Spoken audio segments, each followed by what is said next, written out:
Okay, I think that the technical it's not delivering, so I will open with a very few remarks. Esteemed comrades, esteemed Secretary General of the International Socialist Internazionale Socialiste, zëvendës presidente Polina të dashur, miqëmërsherët në këtë takim posaçëm që është Komisioni i përkohshëm i çështjeve të jashtme i Internacionale Socialiste këtu në Tiranë.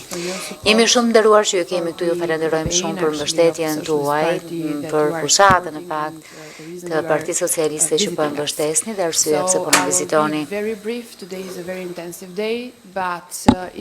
Do të flas shumë shkurt sepse kemi një ditë mjaft intensive, po nëse teknikët do të më thonë që gjërat janë në rregull për të shfaqur klipin në mos, do t'ja jap fjalën sekretarit përgjithshëm Sonjës Kambiva.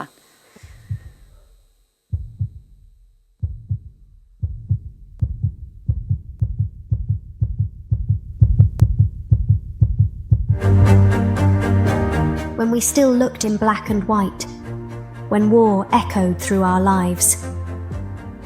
There was a time when we dreamed of freedom, of a better world, a time when workers organized ourselves, rose up to fight for social justice. Ngriheshin për të luftuar për drejtësi sociale, për të drejtat e njerëzit, për një të ardhme të përbashkët.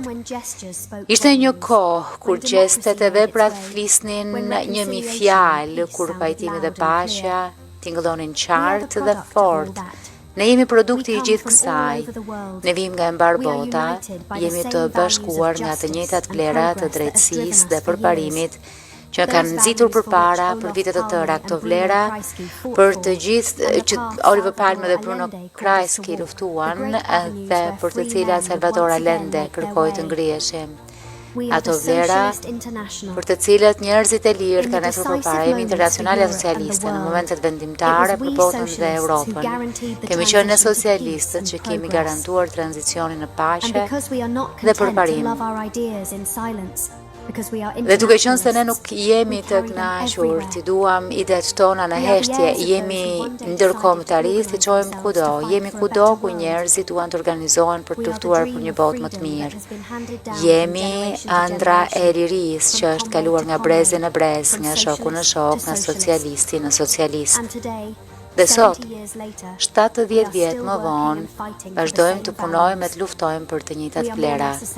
Ne jemi më të nevojshëm se kur, jemi më të bashkuar se kur për të luftuar kundër së djathtës ekstreme, për të mbrojtur barazinë gjinore, ndryshimin e klimës, angazhimin ndaj paqes dhe demokracisë, një ekonomi të drejtë e gjithëpërfshirjeje, e po kështu edhe një mbrojtjeje të duhur. Ja pse sot mbetemi shpresa e miliona njerëzve në mbar botën. Shpresa për demokraci, pohimi që një botë më e mirë, më e drejtë për të gjithë është e mundur. Faleminderit, tashmë fjala është për sekretaren e përgjithshme Zonja Kambiva. Faleminderit. Së pari do doja që të falenderoja Partinë Socialiste të Shqipërisë dhe udhëheqësin e saj, zotin Edi Rama, për pritjen e këtij takimi dhe për mirëpritjen e shkëlqyer që kemi marrë që se kemi mbërritur në qytetin e bukur të Tiranës. Ju përcjell përshëndetjet e Pedro Sanchezit, presidentit e Internacionale Socialiste, për cilin pas pak do të dëgjojmë një mesazh. Përshëndes praninë e fortë të njerëzve tuaj në këtë sallë dhe vlerësoj nismën si shenjë e një përgatitje të konsoliduar si udhëheqës të ardhshëm. Falenderoj shumë shokët nga antarët e partive socialiste të Internacionale Socialiste që kanë ardhur nga vende të ndryshme në Tiranë. Po kështu edhe të tjerë të cilët janë bashkuar me ne online si pjesë e këtij komisioni për zgjidhje progresive për të ndryshuar botën, e që do të merret me shfrytëzimin e teknologjisë, inteligjencës artificiale dhe media sociale. Të dashur shok, ne përballemi me rritjen e së djathtas ekstreme dhe të minimit të demokracisë sonë, të vlerave tona, të arritjeve tona, që lidhin më shumë globale me kombëtaren dhe pasqyrojnë këtë program e politikat tona. Si antare e Internacionale Socialiste, duke marrë në konsiderat vendosjen e organizatës sonë në mbar botën, e duhet jemi proaktiv, duhet tua përshtasim programet tona gjuhës së botës së të nesërmes dhe aq më tej duhet të përdorim teknologjitë, inteligjencën artificiale dhe median sociale për të zbatuar ideologjinë tonë që e vendos qenien njerëzore në qendër të gjithçkaje.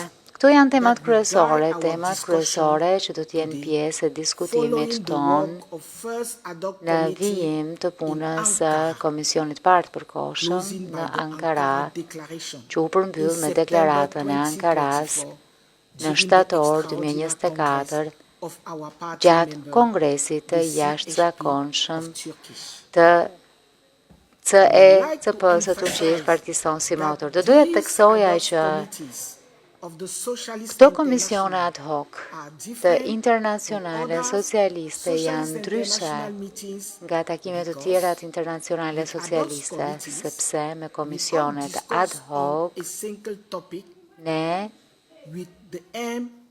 e mbajmë ligjërimin në një temë të vetme me qëllimin për të dalë me qëndrim të qartë në formën e një deklarate. Deklarata e Tiranës, e cila do të dalë si rrjedhoje punës sonë sot, do të shërbejë si dokumenti kyç për këtë çështje në Këshillin e ardhshëm të Internacionale Socialiste që do të zhvillohet më 22, 23, 24 maj në Stamboll. Kjo vërteton rëndësinë dhe sa më vënd është ky takim i Internacionale Socialiste këtu në Tiranë. Faleminderit. Thank you, dear Chantal. Faleminderit e dashur Chantal për fjalët e mira. Tashmë do të vijojmë me një video mesazh të shkurtër nga kryetari i Internacionale Socialiste. Dashur shok, më vjen keq që nuk pata mundësi që të isha aty personalisht për këtë komision të përkohshëm të Internacionale Socialiste në Shqipëri, por dua të përfitoj nga kjo mundësi për të falendëruar sinqerisht Kryeministrin Edi Rama, mikun tim Edi dhe Partinë Socialiste të Shqipërisë për mikpritjen dhe për pritjen e këtij diskutimi thelbësor. Po përballemi me një transformim të pashembull digjital, inteligjenca artificiale, media sociale, teknologjia, po riformësojmë botën ku ne komunikojmë dhe diskutojmë demokraci. Bota digjitale nuk njeh kufi, fushatat e dezinformimit që nisin në një vend mund të ndikojnë zgjedhjet e debatin publik në një tjetër, algoritmet që nxisin radikalizimin dhe gjuhën e urrëties në internet nuk janë problemet izoluara, por janë kërcënime globale që kërkojnë një përgjigje të bashkërenduar. E djatha ekstreme ka treguar se është mjaft e koordinuar në përdorimin e instrumenteve digjitale për të shpërndarë disinformim, për të bërë përpjekje për të minuar institucione. Duhet të mbetemi aktiv për të siguruar që teknologjia të shërbejë demokracisë. Ndërkohë, Internacionale Socialiste është në pozitën e duhur për të drejtuar këtë përpjekje, sepse solidariteti ynë ndërkufitar është pika jonë më e fortë. Ne duhet të kthejmë idetë në veprime, të propozojmë politika dhe presim pa durim rezultatet në këtij takimi për të punuar me ju muajt që vinë. Le të vazhdojmë të qëndrojmë krah njëri tjetrit për të formësuar të ardhmen digjitale që mbështet demokracinë, drejtësinë sociale dhe barazinë për të gjithë. Shumë faleminderit. Fjala tashmë I shkon kryetarit të Partisë Socialiste të Shqipërisë, vendës presidentit të Internacionale Socialiste dhe kryeministrit Edi Rama. Është kënaqësi që kam këtë mundësi për t'ju uruar mirëseardhjen dhe për të përshëndetur gjithë secilin prej jush në këtë moment që keni ardhur në Tiranë, ku jemi shumë krenar të organizojmë këtë takim.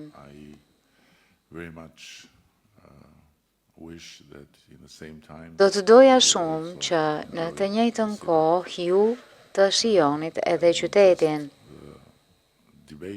dhe jo vetëm debatin. Tirana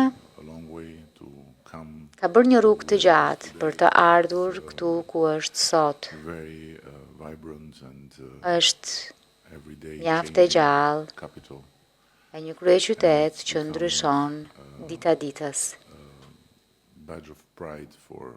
Dhe po bëhet një medalion krenarie për të gjithë ne,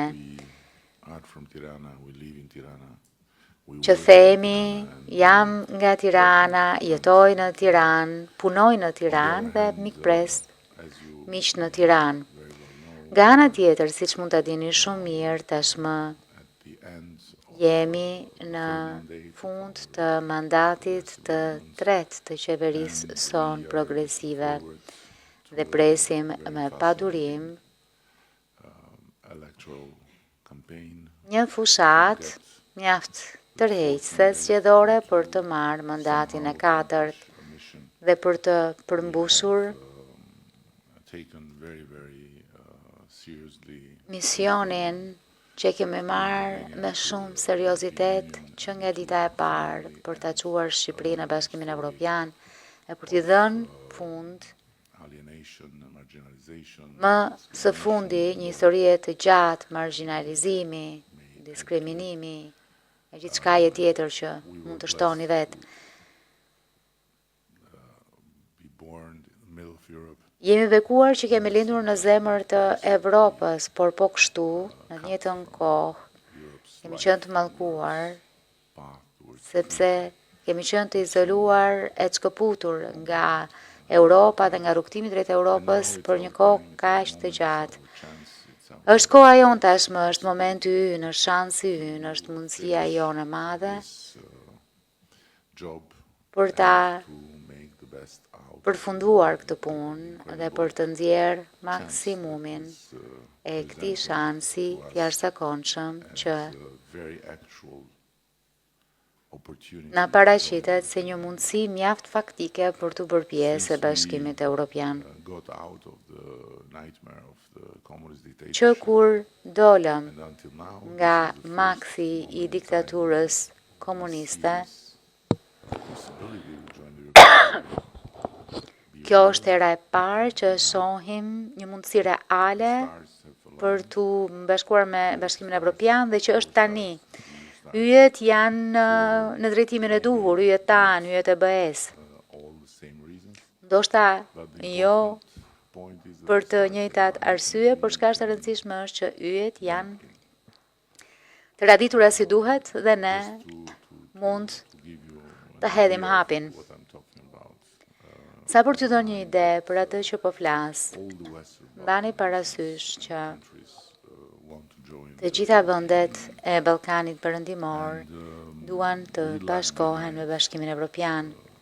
Ne kemi qenë shumë pas edhe kur erdhëm në pushtet, na ustaj që pararoj ishin Serbia dhe Malizi. Ata I nisën negociatat kohë më parë. Mali si negociatat në 2012, Serbia në 2014, ndërkohë që ne sapo I kemi nisur vitin e kaluar. Por ajo çfarë kemi bërë, pasi jemi refuzuar, nuk e di, ndoshta 3 herë njëra pas tjetrës nga Këshilli Evropian për shkak të një vendi, a maksimumi 2 vende, që i vinin veto rekomandimet të propozuar të Komisionit Evropian për të nisur negociatat. Kemi nisur të punojmë që shkur kanë nisur negociatat. Pra, kemi punuar fort ndërkohë që prisnim që negociatat ecnin përpara. Pra, edhe pse kemi nisur negociatat vitin e kaluar vetëm, kemi një kuadër mjaft ambicioz dhe një objektiv mjaft ambicioz për cilin kemi rënë dakord me Komisionin Evropian për të përmbyllur negociatat në 2027. Mua nuk më pëlqen kjo fjala pararoj, nuk më pëlqente as kur nuk ishim një prej tyre, e as nuk më pëlqen tani që jemi një prej tyre, sepse kjo mund të ndryshojë. Por ajo çfarë shoh është që mund të hyjmë në BE tani, dhe na duhet të bëjmë gjithçka është e mundur për të mos humbur as edhe një sekond të vetme në këtë proces që është mjaft i ndërlikuar, mjaft i vështirë me shumë detyra shtëpie. Kemi bërë diçka mjaft të dobishme. Kemi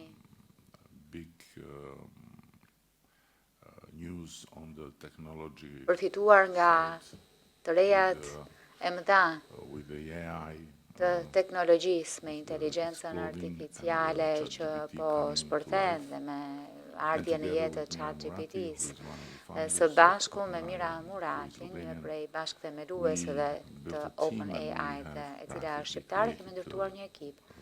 Dhe praktikisht kemi krijuar një model të suksesshëm të inteligjencës artificiale për negociata që po na ndihmon në mënyrë të jashtëzakonshme për të transferuar korpusin ligjor të BE-s në korpusin ton ligjor në vend që të merrnim një ushtri përkthyesish e hartuesish paraprak. Kështu që kjo është diçka që ka qenë shumë e dobishme. Me mjaft dobi ka qenë edhe fakti që në mënyrë mjaft të vendosur po luftojmë kundër të gjitha shanseve kur vjen fjala për sundimin e ligjit, për barazinë përpara ligjit, me reformën tonë në drejtësi. Është shumë e dimshme për herë të parë në historinë tonë të shtetit, që është prej 1912-s, kur pallëm pavarësinë. Po shohim njerëz të fuqishëm të lidhur me pushtetjen politik që janë në qeveria në opozit që japin llogari përpara gjyqtarëve e prokurorëve të pavarur. Sigurisht nuk mund t'ja u fsheh që në pikpamjen njerëzore nuk është gjëja më e mirë të shohësh njerëz të cilët i njeh prej një kohe të gjatë që qohen përpara drejtësisë për t'u përgjigjur për gjëra të ndryshme. Dhe duke qenë se janë të pafajshëm derisa të provohen fajtor, këto janë procese që kërkojnë kohën e tyre. Por ajo çfarë është krejt e re në Shqipëri dhe që është mjaft revolucionare, do të thoja, jo vetëm në Shqipëri, është që nga njëra anë kemi pastruar masivisht procesin e drejtësisë përmes një procesi verifikimi dhe nga ana tjetër praktikisht ja kemi kaluar shpatën e ndëshkimit nga pushteti ekzekutiv te pushteti gjyqësor, dhe nuk ka qenë kështu vetëm pak vite më parë. Dhe natyrisht që kjo po ndihmon shumë, s'ka pak dyshim se që po ndihmon edhe fakti që ne po rritemi në mënyrë qëndrueshme kur erdhëm në PBB-ja, jon ishte më pak se 10 miliardë euro. Vitin e kaluar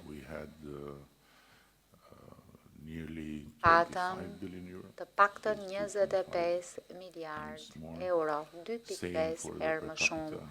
E njëjta gjë vlen për të ardhurat për frym, që janë rritur 3 herë më shumë. Dhe turizmi, ju e dini, se ne, dhe është një gjë që E dua kaq shumë që nuk na duhet që ta tregojmë Shqipërinë si destinacion turistik, sepse të gjithë e din që kemi nisur me më pak se 1 milion turistë, e tashmë vitin e kaluar e kemi mbyllur me 12 milion. Kemi aeroportin me rritjen më të shpejtë në Europë dhe kemi aeroportin më të madh në rajon, kemi tejkaluar Beogradin, i cili historikisht ka qenë aeroporti rajonal.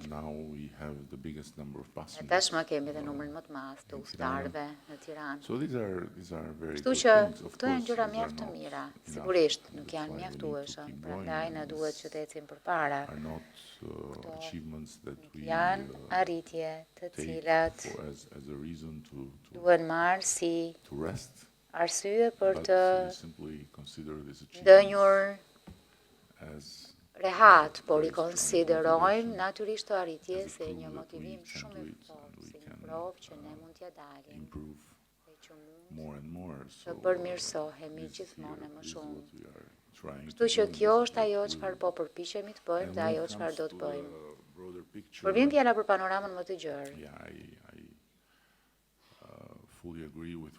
Jam plotësisht dakord me atë çfarë Pedro tha në mesazhin e tij mjaft të shkurtër, por plot me mendim si për herë. Jemi shumë të prirur që të kontribuojmë në familjen e internacionale socialiste. Të bëjmë gjithçka mundemi, por sërish këmbgul në idenë time fikse që të gjithë duhet të investojmë në shkolla politike dhe duhet të investojmë të gjithë në një rrjet akademisht politike.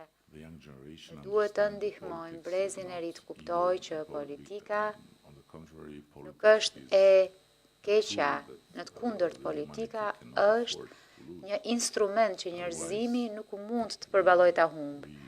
Në të kundërt, do të shkojmë drejt një jete mjaft të egër. E pyes gjithmonë veten se si ndodh që kaq shumë para janë shpenzuar për të nxitur e zhvilluar shoqërinë civile, që është një gjë e mirë, të gjitha llojet e organizatave të mundshme, përmes vendimarrjes politike, dhe ndërkohë asnjë vendim politik nuk është marrë ndonjëherë për të financuar edukimin politik, për të ndihmuar të rinjt që duan të merren me politikë të kuptojnë çfarë është politika dhe të kuptojnë edhe të gjitha këndet e saj, sepse politika e lindi për t'i bërë njerëzit të bëjnë së bashku atë çka nuk bëjnë dot të vetëm. Pa politikë njerëzit nuk mund të bashkëveprojnë e nuk mund të bëjnë asgjë së bashku përveç se të luftojnë e të vrasin njëri tjetrin. Sigurisht, politika ka bërë shumë gjëra të tmerrshme dhe është e aftë të bëjë gjëra të tmerrshme, por nga ana tjetër, pa politikën, nuk do të kishim internacionalen socialiste, nuk do të kishim bashkimin evropian, nuk do të kishim Shtetet e Bashkuara të Amerikës, nuk do të kishim demokracinë, nuk do të kishim të drejtat e njeriut, të drejtat e grave, nuk do të kishim shtetin e mirëqenie sociale, nuk do të kishim asgjë. Fakti pra që ne nuk po edukojmë askund të rinjt me politikën, po ju japim shumë instrumente të tjera, e shumë dije të tjera që janë të rëndësishme patjetër, por nuk po u japim dijen se si të mblidhen bashkë dhe të përmirësojnë jetën. Ajo çfarë po ndodh me median sociale është një shkatrim i shumë gjërave, edhe mes tyre shkatrimi i idesë së politikës. Jetojmë tani më në një moment në kohë ku kemi parë që antipolitika nuk mund bëj shumë. Kemi parë që ato që formohen nga urrejtja, nga tërbimi, nga cinizmi, nga nihilizmi, kur kanë patur mundësi si parti që të vinë në pushtet, kanë bërë gjëra shumë të këqija, pra është një pikpyetje shumë e madhe, kush dhe si do ta ndryshojë këtë gjë, sa i takon edukimit të brezit të ri me idenë e politikës. Dhe pastaj të rinjt mund të zgjedhin të djathtën, të majtën apo qendrën, apo kudo, apo mund të zgjedhin Partinë Socialiste të Shqipërisë, fituese. Kështu që faleminderit shumë. Ju uroj por që Romina dhe të tjerët do të kujdesen mirë për ju dhe do t'ju kërkoja leje që ju lë në diskutimet më të thelluara intelektuale, ndërkohë që mua më duhet të merrem me atë punën e vogël për të folur me njerëzit jashtë këtyre mureve. Faleminderit.